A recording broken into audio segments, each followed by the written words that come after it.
Bueno, vamos haciendo un resumen como de lo que llevamos hasta el momento. ¿Listo? Entonces, ustedes son mi grupo 555-76. Quiero ver si les tengo todo al día, porque de pronto a veces se me pasa algo. Link de la clase 1. Ay, no le subí el link de la clase 2. Uf, qué pena.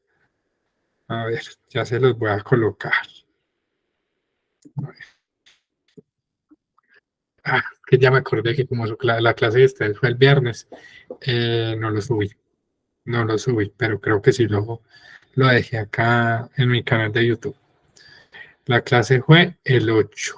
Vamos a ver, de una vez les voy actualizando plataforma.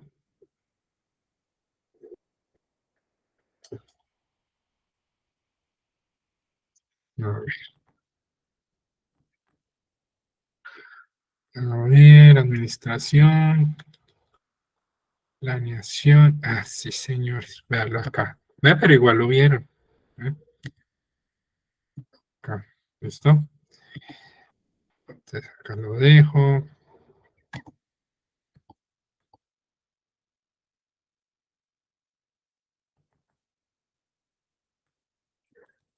Así, ética del contador. Semana 2.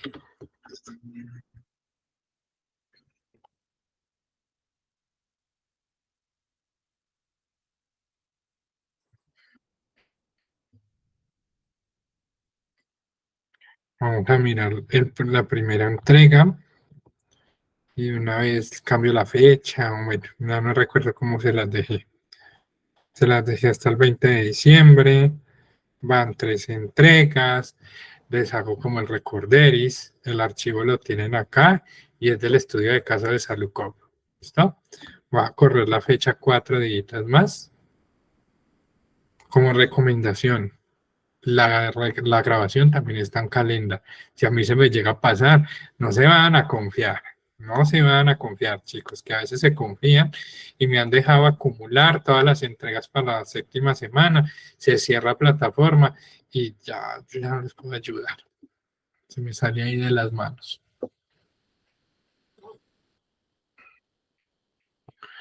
Listo. El día de hoy, ya hay que verificar esa parte. Vamos a ver el caso de Lehman Brothers. ¿Listo? Y de una vez tenemos por acá, perdón, que ya les tengo la evaluación, que es relacionada con Lehman Brothers. 555,76. A ver, espérenme, vuelvo y entro porque no sé por qué vuelvo y me toque y no sé, la plataforma a veces es rara. 555,76. Listo.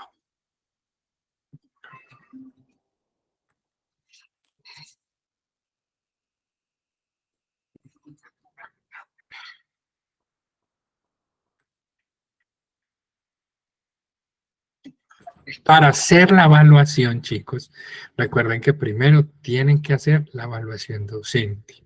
Si no hacen la evaluación docente, dudo que les deje hacer la evaluación número 1, porque el bloque anterior me pasó así, que no hacían la evaluación docente y no los dejaba hacer la evaluación número 1. Entonces, primero hacen la evaluación docente, ya la voy a habilitar, creo que no se la hacía habilitada, hasta el 24 de diciembre también. Como recomendación, chicos, a veces yo solo me fijo día, mes y año. En la hora yo no me fijo. Y muchas veces eso ya trae una hora que se cierra a las 9, a las 8. En fin, no se cierra siempre antecitos de las 12 de la noche. Y a veces me han escrito de verdad 11:50 de la noche, profe, pero es que todos los profesores dejan hasta esa hora. Pues no, la verdad. No hay como una parte en que es una obligatoriedad hasta esa hora. Simplemente uno da el plazo. Acá de una vez configuremos la fecha de la evaluación 1.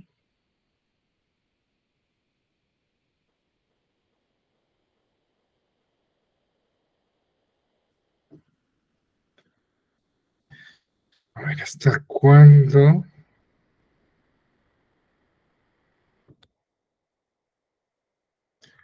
Dejémoslo hasta el 24 de diciembre también.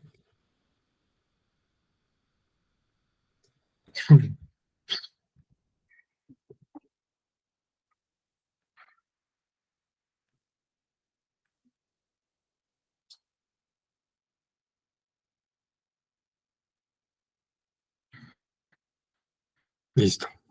Ahorita sí, entonces miremos la evaluación de una vez.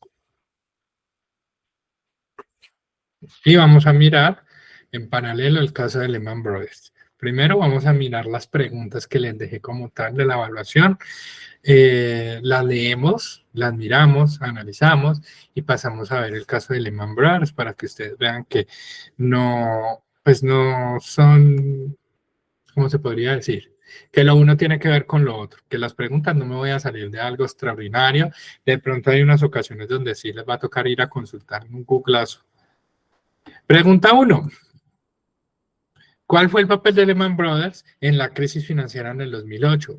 Lehman Brothers fue una entidad financiera clave que se declaró en quiebra en septiembre del 2008. Desencadenó la crisis financiera. La empresa estaba fuertemente involucrada en la emisión de hipotecas de alto riesgo. ¿Verdadero o falso? 2. ¿En qué consistió el fraude contable de Lehman Brothers? El fraude contable de Lehman Brothers involucró prácticas contables creativas como la manipulación de activos a través de operaciones conocidas como Repo 105, que les permitía representar una imagen financiera más sólida de la empresa. ¿Verdadero o falso?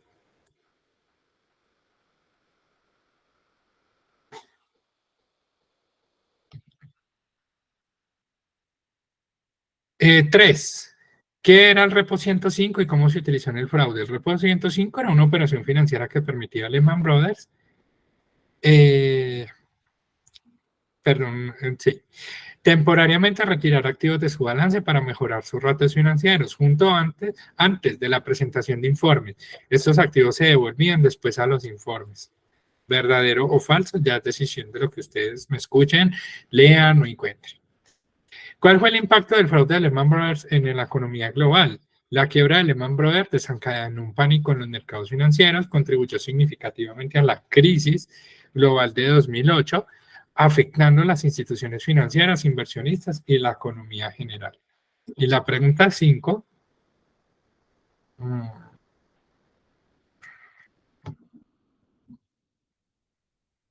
¿Cómo afectó el fraude a la confianza del sistema financiero? El fraude de Lehman Brothers minó la confianza en el sistema financiero, generando un temor generalizado, valga la redundancia, sobre la solidez de otras instituciones financieras y llevando a una crisis de liquidez. ¿Listo? Esas son las 5 preguntas que vamos a ver para esta evaluación número 1. Ahorita vamos a ver el caso de Lehman Brothers. Lehman Brothers fue una institución fundada en 1850 en Estados Unidos.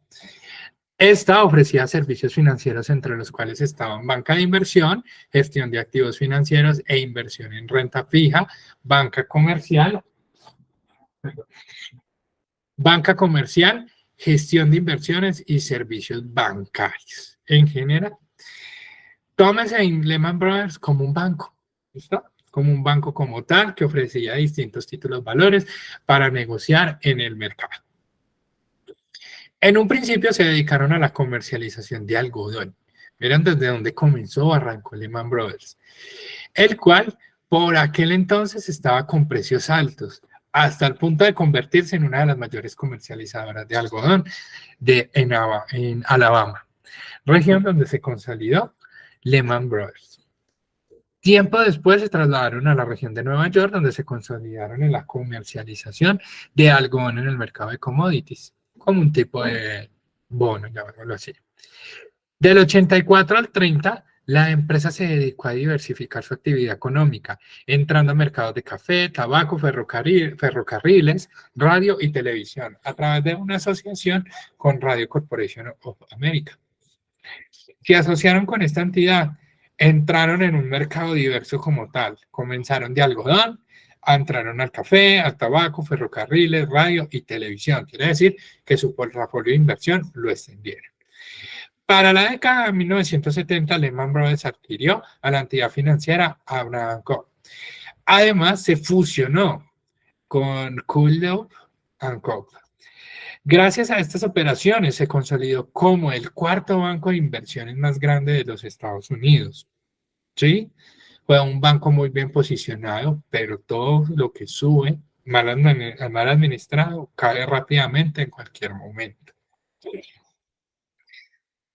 Durante el periodo de tiempo entre el 80 y el 2000, Lehman Brothers pasó por un tiempo difícil donde se debió asociar con American Express y se estructuró como American Express.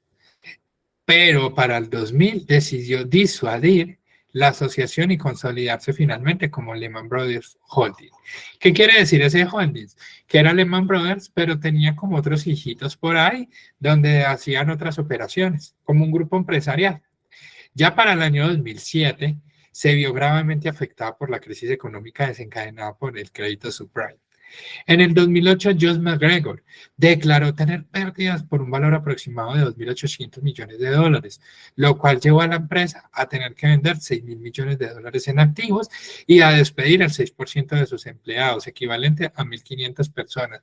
Uno diría el 6% es mínimo, pero 1.500 personas representan como tal. Para ese año, Lehman Brothers había perdido el 73% en su bolsa de valores.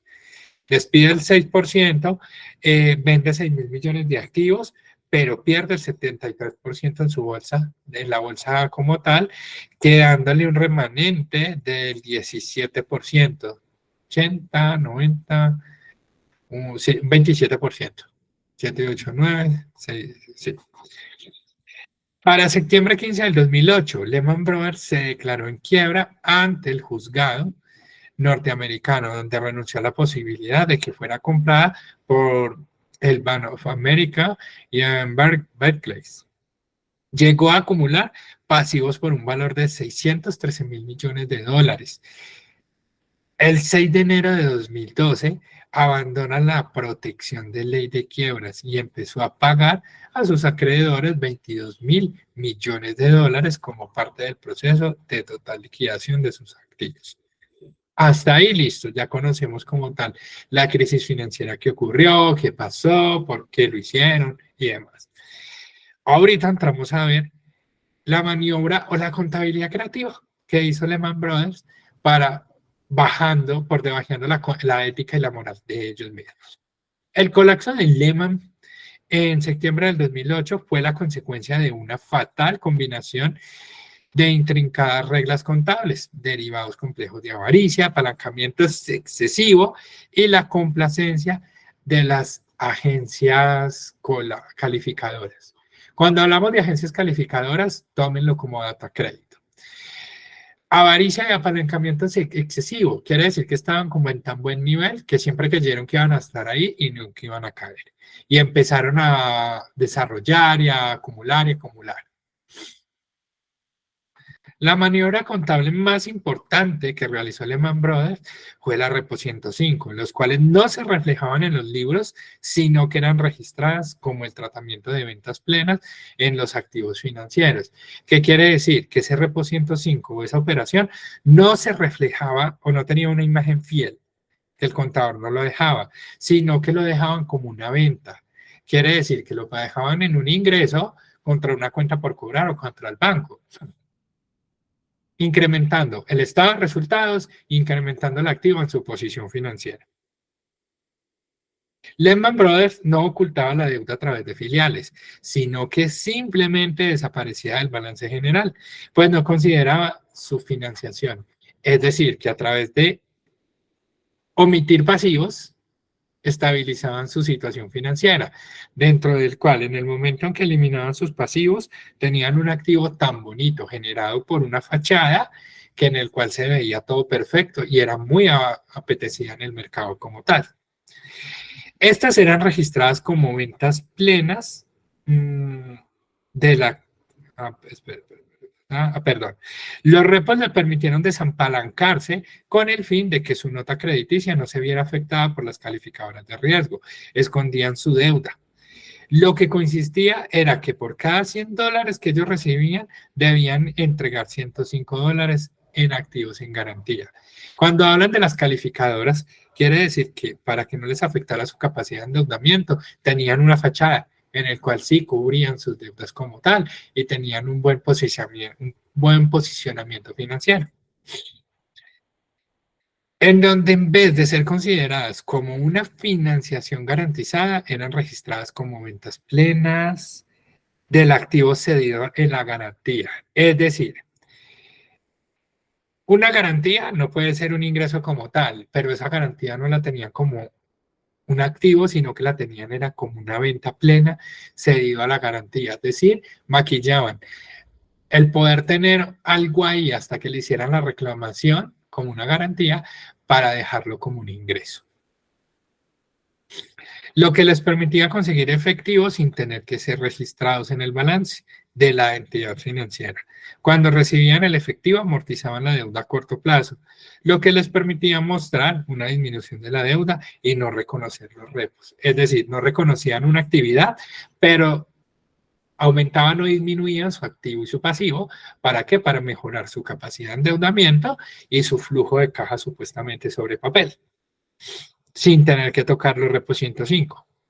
Esta maniobra, realizada poco antes de los cierres trimestrales, duraba pocos días, donde recompraban los títulos pocos días después de realizada la operación. O sea que de manera trimestral hacían una operación y la volvían y la recompraban, es decir, una entrada y una salida de activos y pasivos ficticios en los cuales alzaba la posición financiera de la entidad sin necesidad de decir que tenían un efectivo real dentro de la compañía. Esto les permitía ocultar la deuda y cumplir las metas trazadas en el apalancamiento financiero de la entidad. Claro, porque en el momento en que salía, volvía y entraba, volvía, salía y entraba, quería decir que tenían como tan buen dinero que podían cubrir sus obligaciones financieras y se estaban apalancando muy bien. Mediante estas operaciones no buscaban enriquecerse, pues porque no podían, la verdad. Existen diferentes lecciones en el caso en el caso Lehman que nos enseña. La primera es que tal vez la mayoría de los artículos y publicaciones que se analizaban en la crisis financiera del 2008 y el colapso de Lehman en particular han sido mal enfocados. Solo hasta hace un tiempo empezaron a ver unas fallas bancarias, que esto desencadenó el fraude. Es decir, que al principio no lo veían como un fraude como tal, sino que lo veían como una crisis financiera en el cual intervino, intervino la crisis económica. Eh, Perdón un segundo. Intervino una crisis económica, una posición financiera, que se vieron disfrazados en que ellos entraron en quiebra, no porque quisieran, sino porque les tocó. No fue por ellos. Hasta tiempo después, donde empezaron a verificar que la disminución, la crisis financiera como tal, fue causada por un fraude contable de ellos mismos, que ellos hicieron sus cambios contables, llamémoslo así, y disfrazaron sus cifras. ¿Para qué vamos a decir lo demás? Pero siempre a la luz de otras personas, pues no se sabía bien. Grupos de intereses afectados. Las maniobras contables fraudulentas combinadas con la crisis de las hipotecas subprime causaron la quiebra de Lehman Brothers. Supuestamente la crisis hipotecaria fue la que desencadenó una crisis en la cual por culpa de esta iniciaron un fraude, pero fraude es fraude, a pesar de que se tenga una crisis económica financiera. Esto afectó a otras entidades financieras que tenían que pedir rescates financieros al gobierno. Muchas empresas terminaron en manos del Estado. Además, se dieron muchas medidas regulatorias en en el sistema financiero enfocadas al acceso a capital y liquidez de los bancos mundiales. ¿Esto qué desencadena? una insatisfacción, una incertidumbre, una crisis financiera. Miren, les doy como un panorama. Tomen esto muy similar al caso más famoso que hay ahora últimamente, que de pronto la mayoría lo han escuchado, lo conocen o cayeron, que es Omega Pro. Hasta hace poco leí que ya ya es como una estafa como tal. Pero tenían como ese juego de operación. Invertían un dinero, se supone que ese dinero le daban el 300% adicional en un plazo de X meses, 12, 16, 18 meses. No recuerdo muy bien cómo fue que leí el artículo. Pero, como todo lo que sube, baja rápido. Y en el momento decían que les habían como bueno, como que les incautaron, no sé, el dinero, les hicieron algo y no lo pudieron entregar. Pero pues la verdad es que era algo disfrazado en una pirámide, disfrazada de posición financiera como tal, en el cual conocí casos de contadores como tal, que conociendo su profesión como tal, involucraron a demás personas en el cual se violentó una ética, una moral, sabiendo que eso era un negocio ilícito, prometiendo algo que no debían jugar con los sentimientos de las personas, llamémoslo así, porque mucha de la gente que cayó ahí era porque necesitaban dinero. Lo mismo pasa con esto. Esto creó un nerviosismo que invadieron a todas las bolsas de todo el mundo y más aún en un entorno tan globalizado como lo es en la actualidad. Índices bursátiles como lo es el Eurostoxx 50 llegó a caer un 37,8% para el 2008. Esto generó que muchos inversionistas retiraran sus inversiones en el mercado de valores y algunos se refugiaron en divisas, muchos otros guardaron el dinero y lo que ocasionó que el consumo, la inversión disminuyeran durante un periodo latente en la crisis financiera. Otro punto, el cambio de presidencia como tal, no solo en Colombia, a nivel Latinoamérica, a nivel LATAM, un cambio de presidencia impacta la economía en general como tal. Sea bueno o sea malo el presidente que tengan en el momento. No recuerdo el nuevo presidente que se posicionó para Argentina, Chile, no recuerdo el nombre porque la verdad es que yo no soy muy político, pero ese señor está moviendo mercados y va a mover bastante y se nos viene una crisis como tal que va a crear un nerviosismo. Pero también, si nos ponemos a analizar, el nerviosismo viene desde hace muchos años, no solo por un presidente, sino que son muchos factores externos que nos crean e invaden una situación en la cual las entidades financieras ya no nos da confianza, no nos da confianza estar en el país, cosas así. Las calificadoras de riesgo, una de las principales culpables de la crisis financiera. ¿Por qué? Les doy la comparación a una persona natural.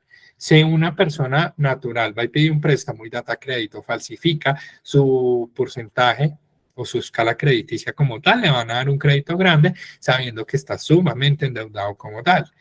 A lo que pasó con Lehman Brothers, que estas calificadoras les dieron una calificación exquisita, donde todo el mundo le soltaba plata. Le dieron ratings demasiado altos a los bonos emitidos por Lehman, dando la negligencia y falta de investigación de estos.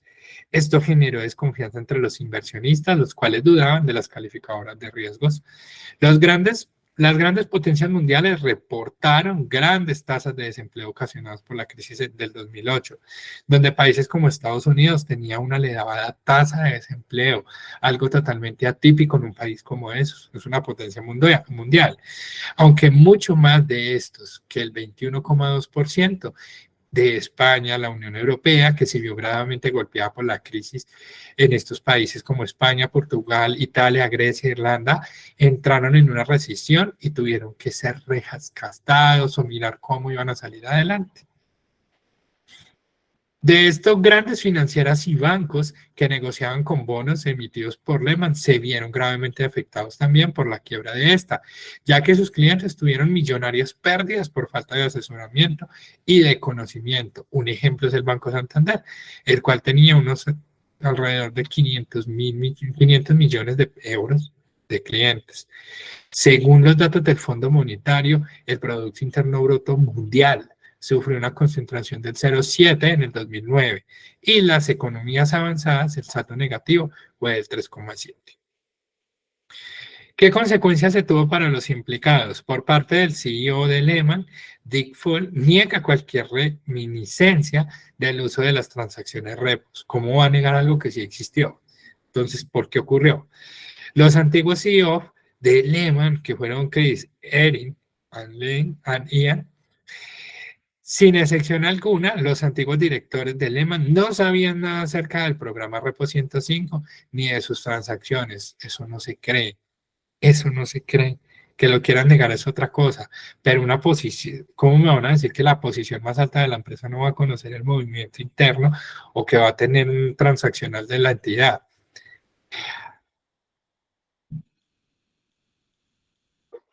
A día de hoy, los implicados en la quiebra de Lehman Brothers se encuentran fuera de la cárcel, sino que además la mayoría se encuentran trabajando en Wall Street y en compañías financieras reconocidas.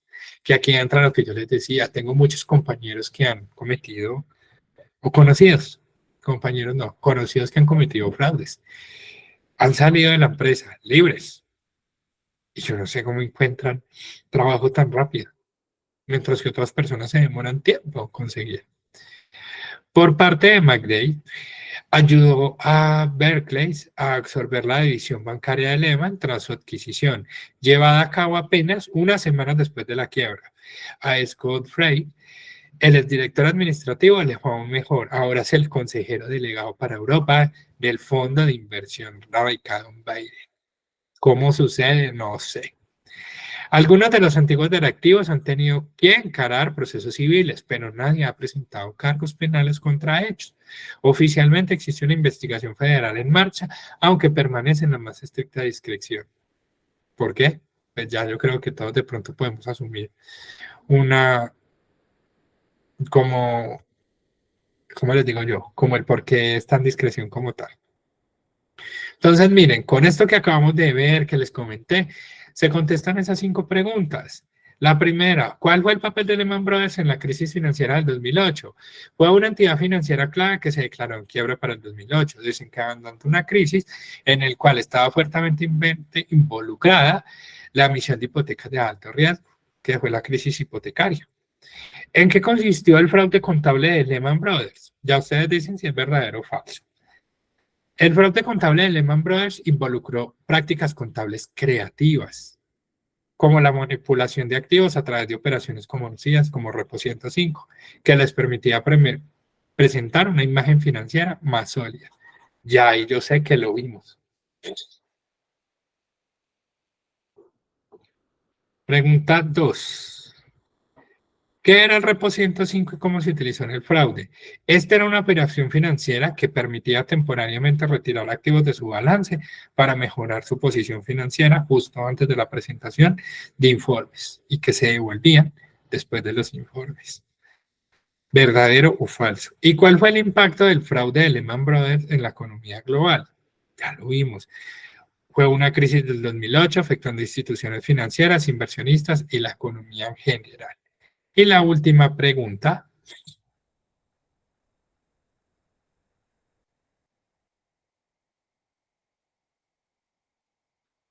¿Cómo afectó el fraude la confianza en el sistema financiero? El fraude de Lehman Brothers minó la confianza en el sistema financiero, generando un temor generalizado sobre la solidez de operaciones de otras instituciones financieras, llevando a una crisis de liquidez. Este es la evaluación 1. ¿Listo, chicos? Entonces ya tienen AK1 y evaluación 1 hasta el 24 de diciembre. La siguiente semana vemos AK2 y la siguiente evaluación 2, que sería 4, 5, 6 y 7, AK3, evaluación 3. Y en la semana 7 ya tendrían un plazo hasta la semana 8 para entregar y listo. Dime, Ángela. Hola, profe, buenas noches, ¿me escucha? Sí, Profe, tengo una inquietud. ¿El caso de Salud Cop, lo vieron la clase pasada? sí. Ok, esa está grabada, sí, está como tal subida acá en Sí, su... la acabo de subir, sino que no me di cuenta y la verdad no la había subido. Pero la acabo de Vale, subir, la acabo de listo, subir. listo. O sea, estas dos cosas están para la siguiente semana. 24 de diciembre, sí. para la siguiente semana. Vale, profe, muchas gracias. Sí. No, a ti, gracias por la pregunta. El 24 es un domingo, bueno, menos mal no nos cae en semana como tal, porque yo dije otra clase como que dice para reprogramar o mirar qué hacemos. Entonces, no, chicos, eso es todo, no les quito más tiempo. Voy a esperar si esta vez a que cargue la grabación para dejarles esta tercera grabación. Y bueno, pues ya saben que ahí ya tienen la evaluación 1, vuelvo y les repito, y el AK1. Para que hagan los dos. La siguiente semana trabajamos el AK2, la siguiente la evaluación 2 y así sucesivamente. Si ustedes no esperan a cada clase, créanme que no van a tener como problema para presentar las cosas. Y por ahí en la semana 7, ¿yo qué hago? En la semana 7, espérenme un segundo, en esta tampoco subí las cosas. En la semana 7, ¿yo qué hago? Subo o abro más bien, abro como tal todas las AK1, AK2, AK3. ¿Con qué condición? De que sí, lo pueden entregar, pero pues no van a tener como tal la misma calificación de los que cumplieron. ¿Esto para qué lo hago? Con el fin de evitar ticket, que de pronto les conteste tanto de la universidad. Ya, si se nos pasa el tiempo y se suben las notas a SINU, porque acuérdense que nosotros los profes no subimos notas a SINU, pues ya ahí sí les toca como tal hablar con la universidad y a mí me envían un correo y me dicen, profe, puede subirle o puede habilitarle la plataforma a X persona para que le califique el trabajo. Y ya la universidad se encarga de volver a subir las notas. ¿Listo? Entonces, chicos, ahorita sí los dejo, que tengan una buena noche. Gracias por el compromiso y conectarse, que yo sé que he estado en una clase como esta tan ladrilludas, cansona. ¿Listo? Que descansen, chicos. Hasta mañana.